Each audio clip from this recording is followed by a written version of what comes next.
Hello, everyone. Thank you for having me here today. I would like to begin by sharing my work, influences, and experiences with you. First, I would like to begin with a few slides of my graduate work as it still informs the work I am making today. I am starting with these two pieces, not because they are particularly successful in the traditional sense, but because they informed nearly the entirety of my graduate thesis work. My ideas and concepts are just beginning to form. I was trying to address illness, loss, and the fragility of the human spirit in the midst of all of these things, but the work hadn't quite caught up to my ideas at this point. These pieces were part of a very unfortunate but very informative glaze catastrophe. I applied this mottled green glaze incredibly thick, and the glaze ran into beds of sand I had below the work. What resulted were these thin cookies of glaze. They kind of just formed to the sand and stopped. The sand sort of stopped the flow and it became its own form in itself. This accident made me curious as to what these materials could do. How far could I push this process, and will the glaze hold form? After many tests and attempts, I ended up achieving a form made entirely of glaze. This piece, titled Incendiary Appendage, was my first successful attempt at this process. The surfaces were beautiful but seemingly toxic, with tons of variation. I had no real control over how these pieces turned out, which seemed very fitting with the conceptual ideas I was dealing with. I felt that I was finally on the right track. Shortly after casting a few hands, I began creating these small heads I call specimen. The small heads were representations of my memories, experiences, and illness, and representations of family members who have passed. I would sculpt these heads out of clay and take multiple molds of each one. They would morph and distort with each mold, sort of like the memory does as time passes. They were small. They were small and about 2.5 inches to 3 inches long, and they had a very fragile and fleeting appearance. Some were fully intact and some were paper thin and broken. As I was photographing the specimen, I realized that the macro images of the surfaces resembled the imagery I had seen of colorized scanning electron micrographs. I really wanted to incorporate this in my thesis work, but struggled for a long time in finding where they fit in. I had thought of printing the images and showing them alongside the casts, or perhaps projecting the images in a loop on a wall. In addition to this cast glaze work, I was creating a life-size coil-built version of myself. At this time, my work felt like two separate bodies. I had the glaze casted forms that were exciting and new, and I had all the coil-built figures that were really what I really enjoyed making. There were the things that I really wanted to create in order to feel satisfied with my abilities as a sculptor. At this point, I was struggling with what to do with the surface of this piece, and during a thesis committee meeting, I had mentioned the projection of the macro images. Eventually, this idea morphed into projecting the images directly onto the figure itself. This opened a whole new technical can of worms for me, but I had no idea how to achieve this in the first place, so I had to reach out to other students and other faculty, and really use my resources within the university to achieve the results that I wanted to. My thesis exhibition, The Science of Sentiment, was very reflective of my life at the moment. My uncle, whom I was very close to and admired very much, had recently lost a long battle with lung cancer, and this left me terribly obsessive about my own health and mortality. His death gave rise to new anxieties that I had never experienced before. In graduate school, I spent a lot of time struggling, trying to figure out exactly what I wanted to say through my work. But when I began this work, I felt I had tapped into a spring of emotion, and I was finally making work that was truly honest and spoke to my own experience as a human. These small cast glaze heads were representations of my memories and experience with family that had passed due to cancer. I would sculpt these heads out of clay and take multiple molds of each one. They would morph and distort with each mold, sort of like the memories do with the passing of time. They were small and very fragile, fleeting in appearance. Some were fully intact and some were paper thin. They were displayed in three 8-foot-long brightly lit tables. Viewers were invited to examine these specimens through small accompanying magnifying glasses. The idea was to have these tables act as if they were examination tables or sterile spaces where these objects can be examined and eventually identified. In addition to these specimen-filled tables was a life-size self-portrait in a dark corner of the room. Macro images of the specimen were projected onto the figure using video mapping techniques to create a sort of moving and changing skin. The images ran on a loop alternating between my own macro imagery and scans of cancerous tissues. Directly after graduating from the University of Kansas, I got married and I found that my anxieties about health and mortality were no longer just about me. This piece, protostatic homeostasis, was a response to this. I created these connected busts to emphasize the powerful connection that my husband and I have and still have. He is the one thing that has always remained a constant in my life, and the thought of losing him is terrifying. Here's a detailed shot of those two busts.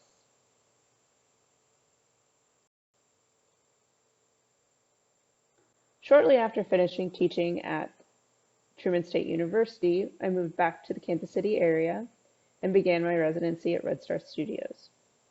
When I began my residency at Red Star Studios in 2013, my primary focus was on my glaze casting process. I began testing different glazes and colorants to achieve more variety in this work. As I began to create more and more, the sheer number of the hands began to inform my concepts. I began calling these glaze cast hands phenotypes. By definition, a phenotype is all the observable traits of an organism that result from the interaction of its total genetic inheritance with its environment. With this series, the hand represents the genetic and non-genetic traits that have been handed down from one generation to the next. The color choices in these works are derived from scans and images of the diseased human body. Here's a close-up version of one of the phenotypes. I think I created nearly 40 of these pieces, and I am still creating more today. Here's a small glimpse into my glaze casting process. I create a mold of my hand using plaster bandage, and I then remove the mold and fill it with a thin layer of glaze, just like you would if you were slip casting, if you're familiar with ceramics. The glaze-filled mold is then placed in a sand-filled ceramic cylinder, and the sand and the cylinder help to support the form during the firing. These objects are then fired to cone 06 in their entirety with the crucibles and all. Once the kiln is cooled, I remove the entire thing from the kiln, and the plaster is removed from the glaze. It is very fragile because it no longer has chemical water that is bonding the plaster together. So the form that remains is something that is entirely made of glaze. I also began trying new things with the specimen that I created while I was in graduate school. I was trying to implement them in new ways to create more of a scientific effect. One of the most obvious ideas was to make a specimen jar. These went through many iterations, but the most successful were made with vegetable glycerin rather than resins or water or any other material. The lovely thing about these objects is they have morphed and changed over time, and the color from the material and from the objects themselves has leached into the glycerin, has created really an interesting effect. I continued my work with projection. I began to work smaller because I was then able to work through ideas a little bit faster, and then I was able to experiment more with new materials and techniques. I also had issues with sending work off to galleries to be exhibited, so I was trying to figure out ways to make it more accessible and able to be exhibited in a gallery setting.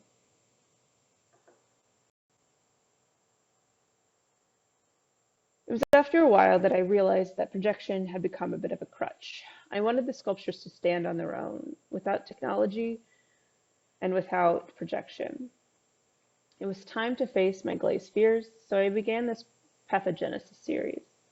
Pathogenesis means the development of a disease and the chain of events leading up to that disease. My aim with these pieces was to make the surface reflective of what was happening inside of the body. Again, at Red Star Studios, I continued to experiment with glazes, this time with foaming glazes that were allowed to ooze from pockets within the form. These glazes would ooze and grow within the kiln in an unpredictable manner, similar to the behavior of illness and disease. With this particular piece, I was attempting to merge all of the manners in which I was working.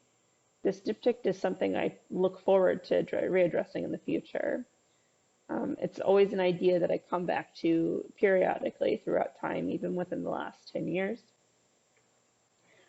The masses on the top figure that was built solid and then made a mold of. The masses kind of take over this kind of figure as if like cancer would take over the human body. It's almost as if they're starting to grow and billow, and you can imagine them eventually taking over the figure at some point in time. Whereas the figure below is kind of a reflection of the withered body that was left behind after the cancer has taken its toll.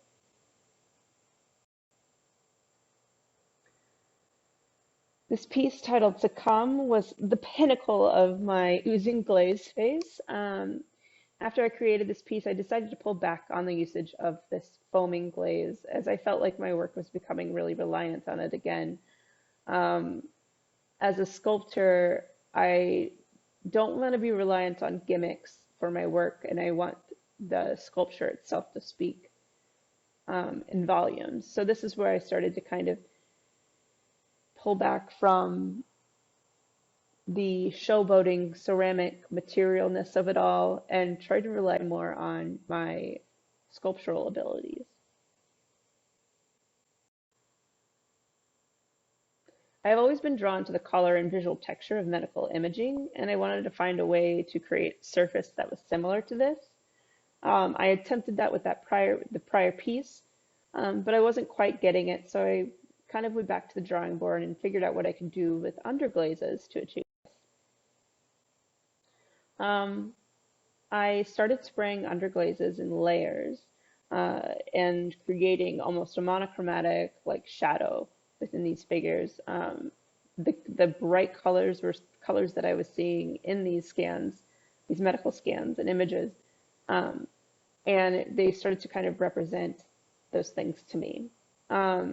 I started to use the foaming glaze in a more reserved manner, and you can see that these clusters that form on these figures where this glaze was placed, they're in particular places because they're representative of a cancer that has afflicted my family.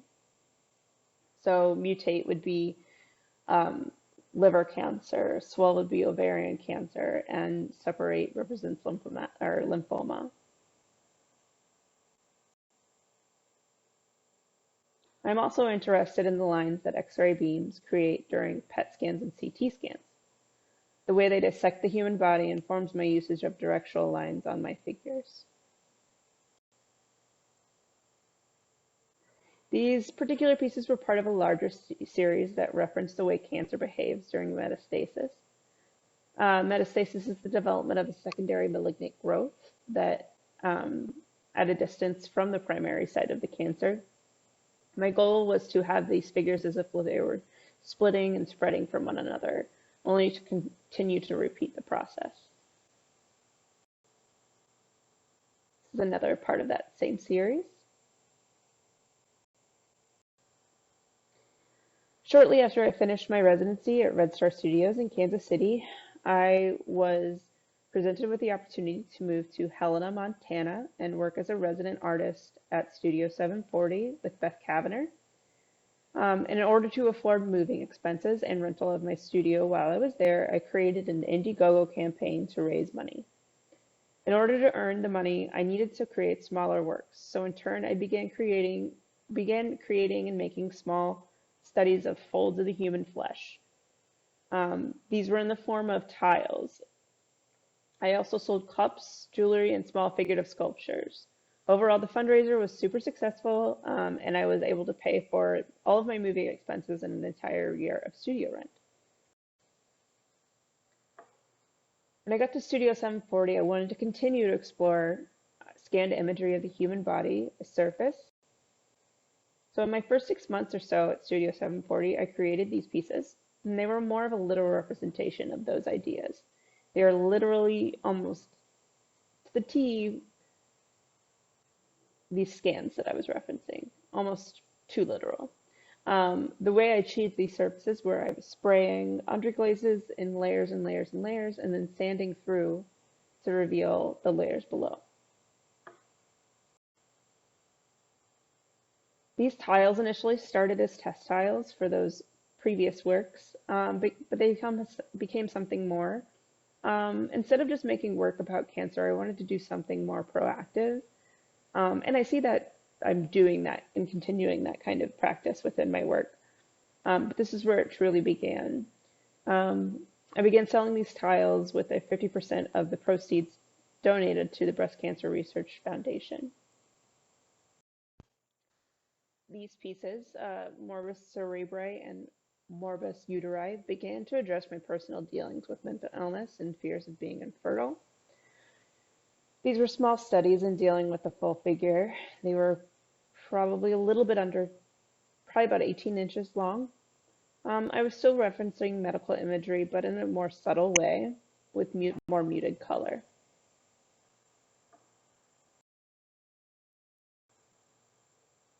I'd like to take a pause right there, because I feel like my most current work begins after that point. I would like to discuss a few of my influences and a few of the things that I look to for inspiration for my work. These are a few books that I've read throughout the last 15 years, just, a handful of things that are particularly informative to what I do. The Emperor of All Maladies by Siddhartha Mukherjee is one of the most fascinating books I have ever read. It covers the entire history of cancer dating back to thousands of years up until modern day. It speaks of the medical advances in regards to cancer. It speaks of our own stigma in relation to speaking about cancer and illness. It just really encompasses literally everything you could think of about cancer. It's a really interesting book. I recommend listening to it because it is very long, but it's a really lovely listen. I've listened to it many, many times. Another book that I find really informative for my work is The Noonday Demon, An Atlas of Depression. It's similar in the sense that it examines the scientific research, historical aspects, and the public perspective of mental illness. So I kind of find that the parallels between these two books that I first mentioned to be really interesting, how we speak about different illnesses, different maladies of the human form. The Noonday Demon is also just a really great book for those who live with depression. It's really informative and educational, and especially educational for those who don't suffer from depression and maybe have loved ones that do. Another book that I really enjoyed listening to while working in the studio is When Breath Becomes Air. It's a powerful memoir about a neuroscientist that was diagnosed with terminal cancer. The book follows the author from diagnosis to death. The most heartbreaking thing about this book is that he was never able to complete it, and his widow wrote the final chapter. And lastly, Autobiography of a Face by Lucy Greeley. This is an autobiography of the author's struggles with jaw cancer and reconstructive surgery, and how this all took a toll on her mental health. She began dealing with her struggles with jaw cancer as a young child, and had to have many reconstructive surgeries performed on her face in her formative years, really. So it really messed with her mental health. So it's kind of interesting to see it from that perspective. One of my favorite quotes from this book is sometimes the briefest moments capture us, force us to take them in, and demand that we live the rest of our lives in reference to them. A couple podcasts I really recommend listening to if you are interested into diving into more ideas on mental health, or you just maybe need something to listen to for yourself. But The Hilarious World of Depression is one of my favorite podcasts. It's actually kind of responsible for pulling me out of one of my deepest depressions of my own. Um, but it's a great recording of uh, artists, writers, comedians, actors that have all dealt with depression. And it also recounts how they've dealt with it themselves, um, and the journey that they've been through. Uh, and then On Being with Krista Tippett is another really great podcast to take a listen to if you're contemplating the meaning of life. I have been extremely drawn to the photography of contemporary dance. These particular photographs are taken by choreographer and photographer Christopher Petticord. I'm very drawn to the types of emotion that dance can evoke, the contortion of the body and the movement, and I especially love these kind of freezes in time that are you're unable to accomplish physically by holding a posture. This is just a frozen moment in time. Bernini has always been a huge influence of mine since the beginning, since I saw his sculptures in my first art history course. Um, the beauty of the sculptures, the fleshiness of everything, that's something I really want to capture in my work. Andres Crissar is a sculptor and photographer who employs precision of form to create intensely personal and psychological landscapes. I really enjoy how he kind of dissects the body to really make sure that you hyper focus on what it is he's trying to say. Jenny Morgan is a painter that I really, really enjoy looking to. Her subjects often give off a sense of vulnerability. Her work asks us how we relate to our past and challenges us to live in the present. Like mine, her work is deeply personal yet universal. So I continue to look to her work as a form of inspiration in how I can achieve what I'm trying to say. Emma Hopkins, her paintings are very visceral and show the vulnerability I hope to show within my work. Her portraits project a multifaceted nature. It allows you to explore themes of fear, and she really wants to speak about hidden motives, illness, and death. Christina West, I love the way she places scale and interaction between the work and the space and the viewer.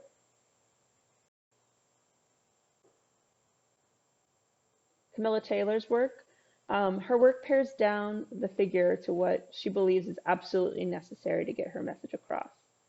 These minimized figures feel personal, as if they are mimicking our own ideas about our own bodies.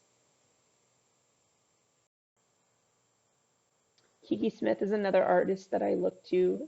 I love the way that she treats the female form with such honesty and vulnerability. Beth Kavner, not only is she an inspiration for my work, but she's taught me a lot about sculpting and being a professional artist. She is my mentor and has taught me so much about the figure, how to sculpt the figure, how to work with clay in a way that I can achieve what I want to sculpt. Um, Her work is just, a million times inspiring. After about 6 months at Studio 740, I caught the solid building bug. I wanted to create more complex gestures within my work, and building solid was the only way that I could do that. I was working right next to Beth Kavner, and she's kind of the queen of solid building, so it only made sense. Working with her informed my work so much, and she helped me develop my skills as a sculptor. I always joke that Studio 740 was like grad school, but minus the crying and all of the debt. Um, this first particular piece was the first piece that I built solid. I really jumped into the deep end with this one. Here you can see it is all up here together before I started cutting it apart, refining, and reassembling. You can see these posters in the background. These particular posters are here for reference as far as scale goes, but it also helps me define where my armatures are within the form, and it allows me to um, understand what I'm sculpting just a little bit better. Here are some more images of hollowing the sculpture. As you can see, kind of carving it into different sections. We've got Piper, the studio cat. She was always trying to get within my forms and catch my tools as I was working. I use what I call packing peanut pillows to sculpt on rather than large chunks of foam. These really create a nice cushion that conforms to the form fully and supports everything while I'm working on it. I began with the legs, starting by cutting off the big toe and hollowing from there. I like to start with the extremities and then work within into the body. Um, the legs themselves took me nearly 4 days to complete, and the whole piece itself took over a month to complete. And this was working on it every day because I was working towards a really big deadline. So this piece was, 40 hours a week, every single day for a month. Here's the piece before the firing and after reconstruction. Before the firing, you can see she's in multiple parts. This allows me to make adjustments after the firing. It also keeps from any cracks or anything that happens during the firing from dictating what I can do with the piece later on. So you can see in the image on the right, there's all sorts of glues and epoxies that I've used to put the piece back together. She looks pretty rough in this state, but in the next photo you'll see here, this is the piece finished. She was finished with house paints, actually, Sherwin-Williams house paints. So by this point, the conceptual basis of my work had actually shifted focus. In dealing with depression and anxiety, I had found my work to be more of an emotional outlet. This gave me the chance to create work that is even more authentic to my own experience. This piece embodies what it is to succumb to depression and anxiety. Although the gesture may seem uncomfortable, she still has a same or strange calm within her. Sometimes wallowing in your own sadness can be easier than doing the work to find help and support. And that's kind of what I wanted to convey with this particular piece. I do recall, like, as I was trying to figure out what color to paint this piece even, I was driving through Montana and it was early March and it's particularly gray there in early March. The skies were kind of this grayish, bluish, purplish color, and I thought that's the way I feel, that's the way depression feels. And so that color was what I chose for this particular piece. Um, by creating work, I've learned more and more about this process. Each piece informs the next, and I've been able to refine my skills with each one. This piece was completely reassembled before cutting it apart for one last firing, so I was able to see what it will look like whenever it's completely and totally finished. This piece is about 3/4 life size, and you can see again, I work from the extremities in to finish the piece. This particular piece was fired in 5 sections. So the only part here from that you're missing from that lower left-hand corner is the torso. So here's that piece finished. So this piece is kind of more about like the anxieties I have with my own physical health. Anxieties about my own physical health and mental health and obsessions with mortality are ideas that are always fading in and out of my work. This piece is a self-portrait conveying the vulnerability felt when being medically examined.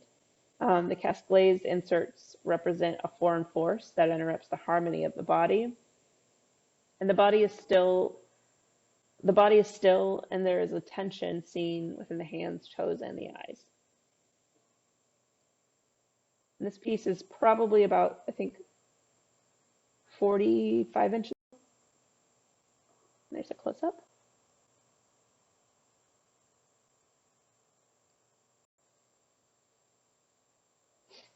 So at this particular moment, I was starting to find help for my depression, but still struggling slightly, um, still having a hard time, regardless of the smiling, happy face in the right-hand photo.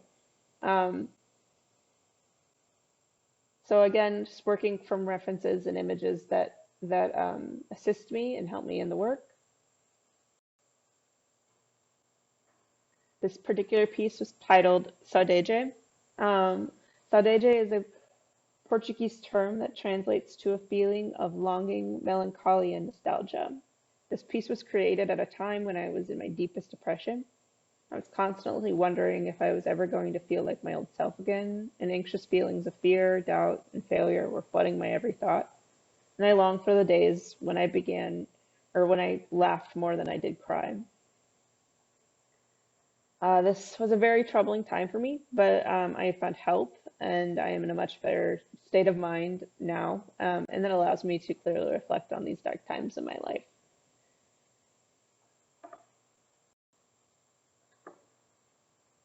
This particular piece began as a bit of a redo of a former piece that I had sculpted a year prior. I don't know if you recall a piece that was upside down and a kind of a purple hue from a previous slide. Um, but I had learned a great deal in that year about sculpting, about myself, about many things. And I felt that I could pull off a pose and a gesture that was more convincing um, than the one I had created before. I created a block poster in order to get a good idea of what my proportions were. And I created a pipe armature in which I could twist and contort the figure as I was sculpting. This really allowed me to create more gesture within the form. To fire this piece, I created a custom shrink slab to discourage warping and slumping, as as I was hoping not to lose any of the gesture during firing. And here's that piece complete. This piece was titled Upside Down. It addresses my own personal struggle with the desire to be a mother and the desire to sustain my career as a professional artist. I know that doing both is possible, but I am not sure that my career is in the right place to take that leap into motherhood. This is an issue that I know that many other female artists and professionals deal with as well. And I know it's not unique to me. But this figure is in kind of like a free fall through time, almost as if she's looking to the past, wondering where the time has gone. And the soft baby pink is a nod to femininity and fertility and almost emits a bit of a motherly glow. Shortly after I finished my time at Studio 740, I began a summer residency at the Archie Bray Foundation in Helena, Montana. That is where I began this large scale portrait bust. In the beginning, this piece was intended to kind of behave like this was kind of at a time I was coming out of my depression. So I was feeling like I was catching my breath again, like I was becoming myself. And I created these hands to feel as if they were pulling this figure down. But the hands began to feel like they were something from a horror movie, and the piece was saying something completely different than I wanted to say within it. So I nixed the hands, even though I spent weeks sculpting all of them. I had about 25 of them that I removed. I tried to count it as time that was not wasted, and it was time that I had done learning about what I did not want to do. um, so here we are in its finishing processes. I fired the piece while I was at the Archie Bray Foundation, but I finished the piece here at the University of Oklahoma when I started my position here. So I basically fired on a large shrink slab and then finished the piece with various paints. I use a spray gun and airbrushes to paint all of my work. Here's that piece finished. So I titled this piece Respire. The literary definition of the word respire is to recover hope, courage, or strength after a time of difficulty. Um, Another definition for respire is catching one's breath. Um, so I wanted to kind of play with that duality of that definition. This work references what it feels like to come out of a deep depression, and how it is to kind of, breathe again. I began a smaller series of work whenever I started my position here at the University of Oklahoma. With my teaching responsibilities, the work kind of shrunk in scale as my time became a little bit more restrained. This piece is another piece that sort of speaks about that struggle with wanting to become a mother and wanting to continue my career as an artist. Again, I don't feel like those things have to be completely separate, but these are also things that I somehow can't get over in my own head. Um, there are a lot of things in life where you can know the facts, but for some reason you can't quite get over that. So that's kind of what I'm speaking to in this piece. Trepidation. Again, this is another piece that I made, or uh, sorry, excuse me, that I made when I first started here at the University of Oklahoma. Obviously, I had just begun a new position. I was very um, wary of whether I could keep up with my own professional practice in addition to teaching. I was anxious about, working with other faculty and how they would, receive me, and vice versa. So it was just a whole new experience, and me knowing um, that moving to new places and big changes can be a trigger for me and my depression and anxiety. Um, this made me a little anxious. This piece titled Rage was something I finished in 2019. Again, kind of sticking with the smaller scale wall hangings. I started a small series of kind of sculptural masks or faces. Um, this work has continued a little bit in the last year, and it's continuing as well. This particular piece I have actually started to recreate in my studio um, at about, I don't know what time scale, but it's about 350 pounds worth of clay, and it's still being worked on.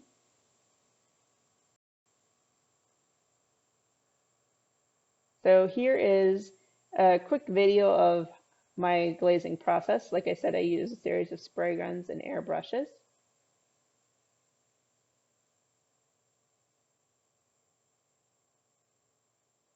So I usually work monochromatically, just adding either white or black to a central base color.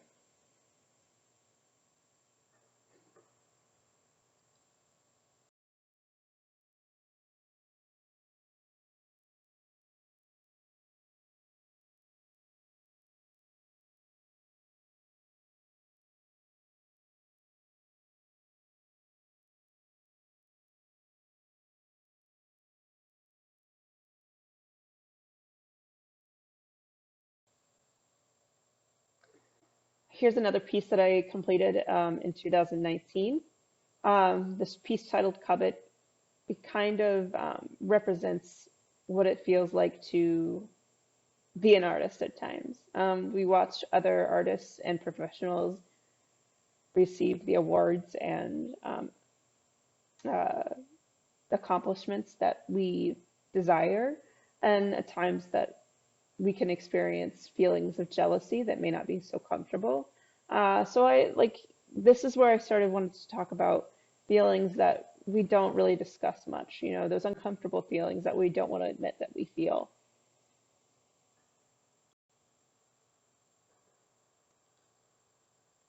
And here's a process video of me hollowing this piece out.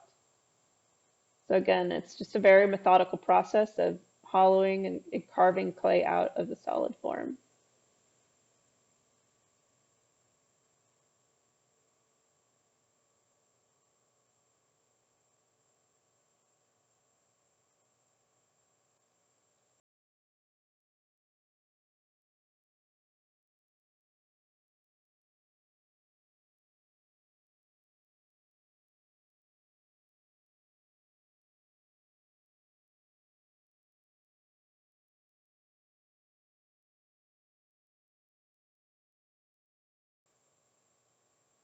All right. Shortly after completing that piece, I started working on this in the summer of 2019. This is a large scale, nearly 3 foot tall foot. I started thinking about ideas and balance and of course, with my dance history, I wanted to think more about like how we balance, on our feet and how we rely on our feet to balance us in many situations. And um, so I created this very large foot in response to this idea. In addition to that large foot, I was also working on these smaller foot studies for pieces that were potentially going to be created in the future. Um, this is a series of feet that I sculpted solid, and then they have a central rod that runs through the center of the piece that supports them, and they're able to kind of teeter on the edge of the plinth that they're on. The really nice thing here, and what I'm trying to convey, is kind of this idea of, you know, standing on the edge of balance, of just losing all control. I often feel I'm like at that moment, and I think it's a little anxiety and always waiting for the other shoe to drop. So this is where I'm always feeling like I'm on my edge, or I'm on my toes. Here's that large scale foot finished. I titled it Balance for obvious reasons. The coloration, I chose to paint it green for various reasons. Um, I am constantly searching for balance within my life, and the color green represents that. It also represents the color, it's the color of greed, the color of wealth, and the color of success.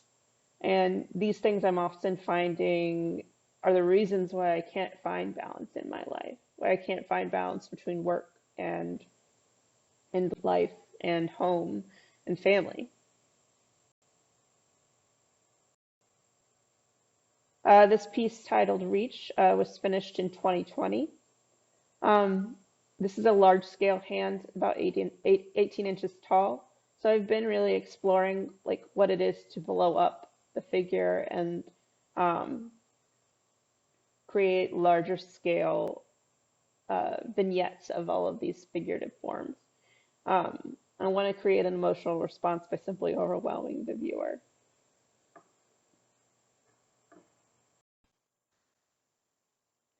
This is some work that I have been working on over the last year. Um, Many of these pieces started either during the pandemic or at the very beginning. The large scale head to the right was actually started in December of 2019. Um, because of not having access to my studio and various other commitments, I wasn't able to finish it, but I am actually finishing it right now. So that's the beauty of clay, is that as long as you keep it wrapped tightly and hydrated, you can keep working on it for almost forever. These other two pieces to the left of that large head, the feet and the large eyeball. The feet are probably actually they're about 25 inches tall each. Um, so they're obviously a lot larger than life. And then the eye is actually about 18 inches tall. So I'm playing with blowing up scale of these different body parts to really get that emotional response that I'm really desiring within my work. I've also kind of started to shift the surfaces of my pieces, and I'm leaving them a little more rough as you see them here in these images, and allowing the hand to still remain in the work. Some of you may know that I have a small jewelry line as well. Um, this all started off with various body parts, mostly focusing on the mouth, eyes, and nose. Um, and then I was challenged basically while I was at a residency to create vulva and penises and all of these other different body parts, and it all snowballed from there. What started out as originally as a kind of cheeky joke kind of became something that was a little bit more meaningful. The work started to turn into something that was more about body positivity, and embracing the female form.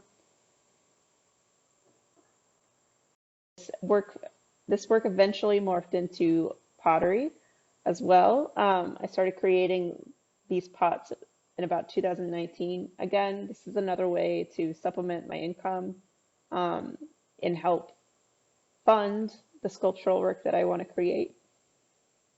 All of these pieces, each form, each like mouth, vulva, eye, penis, anything, it's all sculpted directly into the surface of the form. Again, as this work progressed, the forms became more refined. My skills became much more refined as well. Um, my color palette has remained the same largely throughout the whole process. Um, but these mouth cups kind of are a almost a PG version of sexuality, I'd like to say. They're sort of sexually charged and inspired by female rappers that are unapologetic about their bodies and about their sexuality, particularly Cardi B and Megan Thee Stallion. Again, like I'm saying, this is really snowballed into something that's been much more about body positivity and releasing the stigma surrounded around um, vulva and what they are intended to look like. Also erasing that stigma that revolves around self-pleasure and masturbation when it's a completely normal and safe thing to do.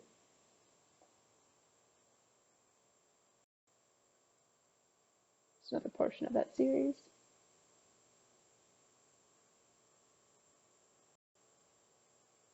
This also started to stem into the jewelry work as well. I started creating these pendants titled self-love pendants, um, whereas the gold is to represent perhaps discharge that was created after pleasure.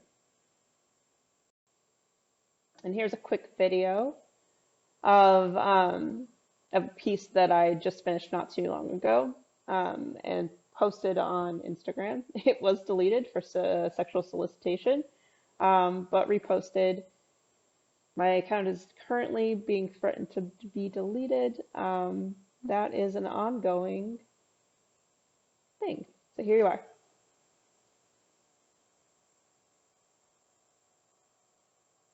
The idea behind this is to kind of the glowing, the transparency of the clay almost represents that idea of like that feeling, the warm glow that's felt within whenever you are actually experiencing this type of pleasure.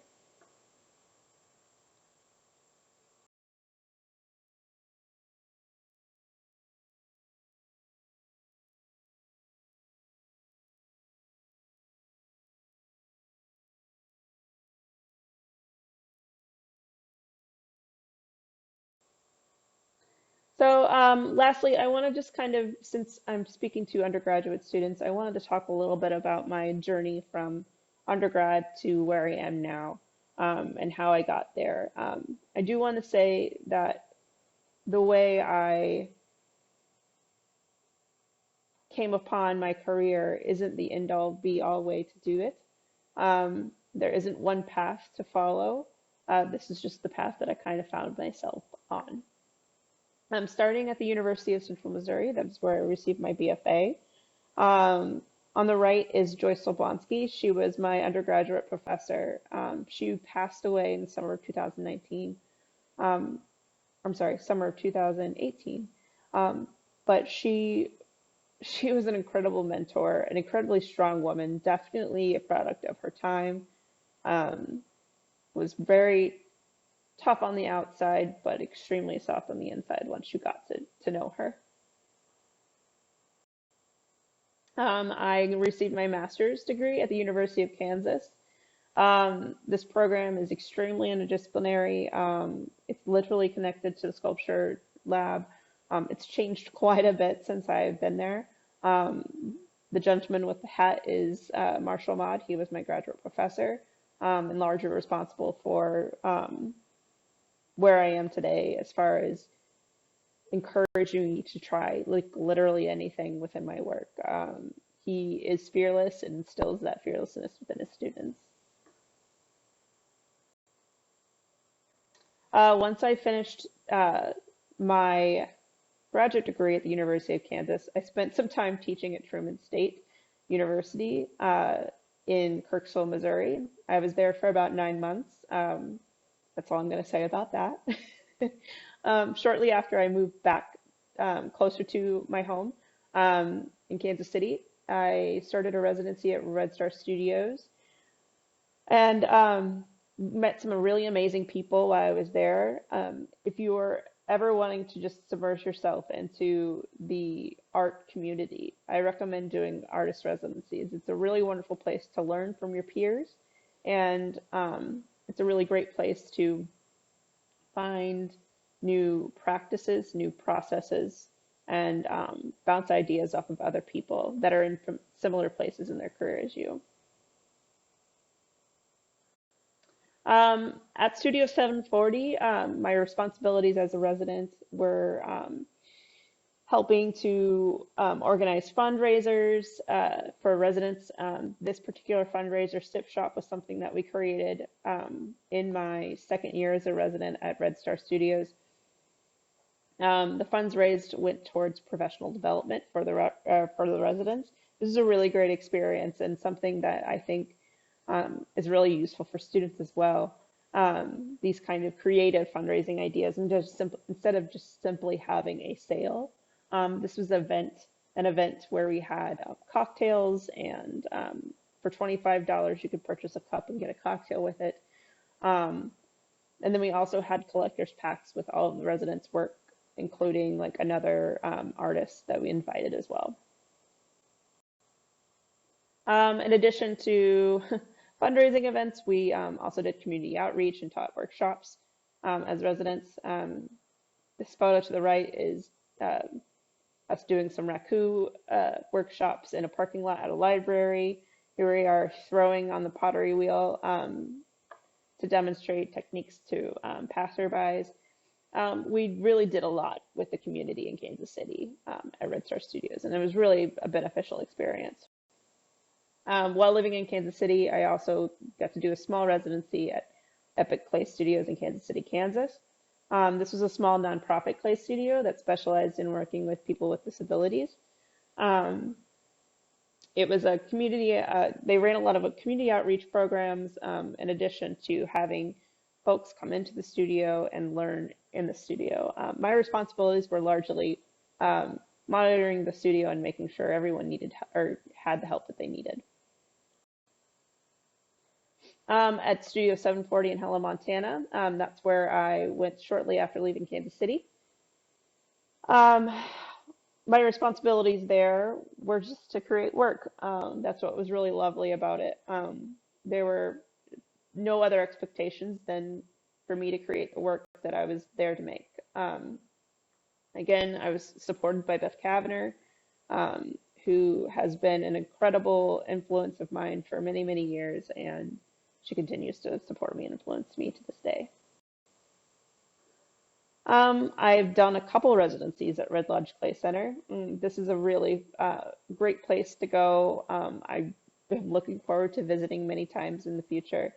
You simply just go stay in a home for about 2 weeks and make work with other artists in the studio, and there's really nothing else to do there but make work and hike and enjoy food.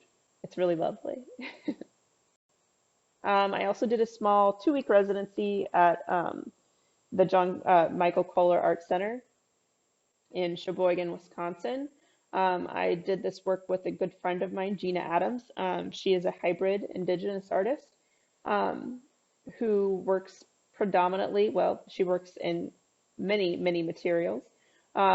This particular piece was made of clay. I sculpted the faces of her ancestors, and we replaced the faces of former presidents um, with the faces of her ancestors on these medallions. They were in reference to the peace treaties that were given to um, former chiefs and for cooperation with the US government. Summer before I started teaching here at the University of Oklahoma, I did a summer residency at the Archie Bray Foundation. Um, this was another wonderful experience where I got to meet many artists. And these are also many artists that I hope to bring in as visiting artists for this university as well. Shortly after starting my position here at OU, I got the opportunity to go to Watershed Center for the Ceramic Arts in Newcastle, Maine. Again, this is another wonderful kind of art farm experience where you get to stay in a cabin and kind of rough it for about a couple weeks. Um, Meals are all provided and you're expected to just work. It's kind of an amazing retreat for artists. You can see down here in the right-hand photo, or bottom right-hand corner, these are the studios. This barn was actually torn down recently, and they're currently building brand new studios on the site. So that's really exciting for Watershed. And then a few things that I'm involved in as far as uh, organizations go. So I'm deeply involved with the National Council on the Education for the Ceramic Arts. I've given many panel talks, exhibited many times, and am currently applying for leadership positions within the organization because it's something that's really important to me, and the future of this actual, I'm sorry, the future of this organization is really important to me as well. So this was a 2018 National Council for the Education of Ceramic Arts um, conference. This was kind of a breaking point for me, or a breakthrough moment, I guess I should say. This particular year at the conference, I had work in a couple shows. I also participated in a panel on invisible illness and mental health within the ceramics community and how we approach that within our own studio processes. And I also gave a demonstration to a room full of more than 200 people on how I cast my glazes. So it was a really exciting time for me, and it felt as if my career was really taking off at that moment. In January of last year, I participated in a event called Pentaculum at Aeromont School of Arts and Crafts. This was probably the most fun I'd had in a very long time, and probably the last time I had fun. This was right before the pandemic, so like you'll never see a crowd of people like that ever again. But anyway, this was a really great program where they invite artists from 6 different disciplines, and there's about 12 different artists per discipline. We've got printmaking, ceramics, painting, or I'm sorry, printmaking, ceramics, 2D, including printmaking and painting, writing, woodworking, metals, and glass. Or, I'm sorry, metals and fibers. So here's where I shamelessly plug myself. If you want to see what I'm working on, I'm constantly posting on Instagram. Granted, they don't delete my account. But you can see my work there, and you can see what I'm up to in the studio. Things are always changing, and I don't include everything that I make in my slideshows, but I do post a lot about what I make, so, and a lot about the failures that I create as well. So be sure to check that out and follow along. All right, well, thank you everyone. I hope that you enjoyed my lecture, and If you have any questions, feel free to contact me. You can visit my website at www.jamiembates.com, or you can also find me at www.jamiebates-slone.com. You can find me on Instagram as Jamie Bates-Slone, and you can also find the University of Oklahoma Ceramics at U of OK Ceramics. And if you want to see what's being made in the ceramic studio, just search the hashtag Sooner Ceramics and you can find out. All right, well, thank you everyone, and you have a nice day.